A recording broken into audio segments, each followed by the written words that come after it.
Hello friends, welcome to உங்கள் சாய் சமையல். இன்றைக்கி நம்ம சமையல் வீடியோவில் ஒரு சாஃப்டான போண்டா பார்க்க போகிறோம். தேங்காய் பால் போண்டா ரொம்ப ஈஸியானதும் கூட. இது எப்படி செய்யலான்னு பார்க்கலாம் வாங்க.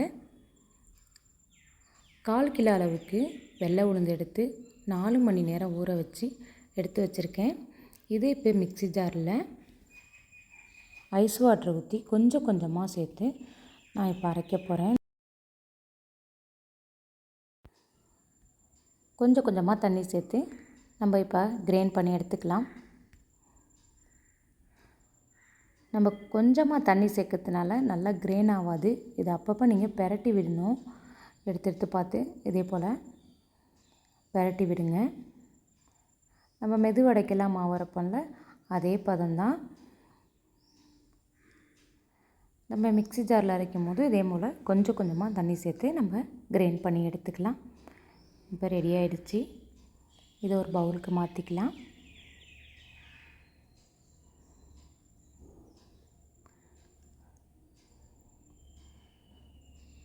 இப்போ ஒரு பவுலுக்கு மாற்றியாச்சு. இதை நல்லா இப்படி பெரட்டி விடுறேன் இந்த மாவை.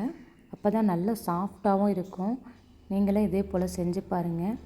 அது மெதுவடையாக இருந்தாலும் சரி, போண்டாவாக இருந்தாலும் சரி, இதே போல் நம்ம மாவு அரைச்சி உளுந்து மாவு அரைச்சி எடுத்ததும் இதே போல் கொஞ்சம் லைட்டாக பெரட்டி விட்டோம்னா நல்லா சாஃப்டாக இருக்கும்.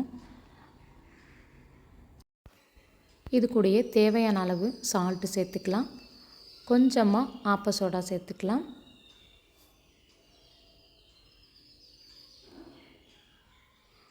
இது ரெண்டும் சேர்த்து நல்லா மிக்ஸ் பண்ணி எடுத்துக்கலாம்.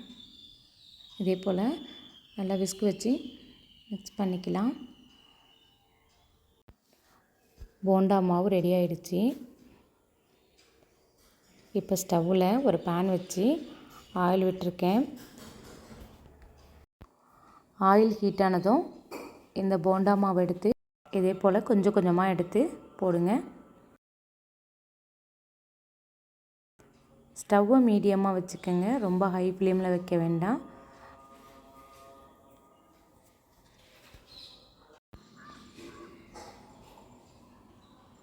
போண்டா கொஞ்சமாக வெந்ததும் லைட்டாக பெரட்டி விடுங்க.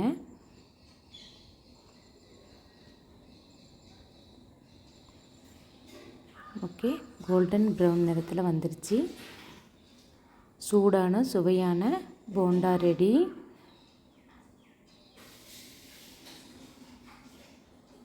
இப்போ இந்த போண்டாக்கு ரொம்ப திக்கான தேங்காய் பால் புழிஞ்சு வச்சுருக்கேன். இது கூட தேவையான அளவு கொஞ்சமாக சுகர் சேர்த்து நல்லா கலக்கி விட்டுக்கலாம்.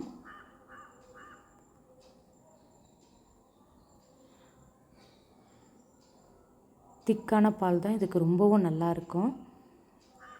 போண்டா சூடாக இருக்கும்போதே தேங்காய் பால் கூட சேர்த்துடலாம். தேங்காய் பாலில் சேர்த்து தான் அப்படியே நீங்கள் ஒரு 10 நிமிஷம் நீங்கள் வச்சிட்டிங்கன்னாக்கா இந்த பால் எல்லாமே இந்த போண்டாவில் உறிஞ்சிக்கும். சாப்பிட்றதுக்கு நம்ம குலோப் ஜாமுன் சாப்பிட்றா போல் அவ்வளோ ஒரு அருமையாக டேஸ்ட்டாக இருக்கும். பசங்க விரும்பி சாப்பிடுவாங்க. ரொம்ப ரொம்ப சாஃப்டாக இருக்கும். கண்டிப்பாக நீங்கள் இந்த தேங்காய் பால் போண்டா செஞ்சு பாருங்கள். ரொம்ப ஈஸியாக செய்யக்கூடியது. ஓகே ஃப்ரெண்ட்ஸ், இந்த வீடியோ உங்களுக்கு பிடிச்சிருந்தால் மறக்காமல் லைக் பண்ணுங்கள், கமெண்ட் பண்ணுங்கள், ஷேர் பண்ணுங்கள்.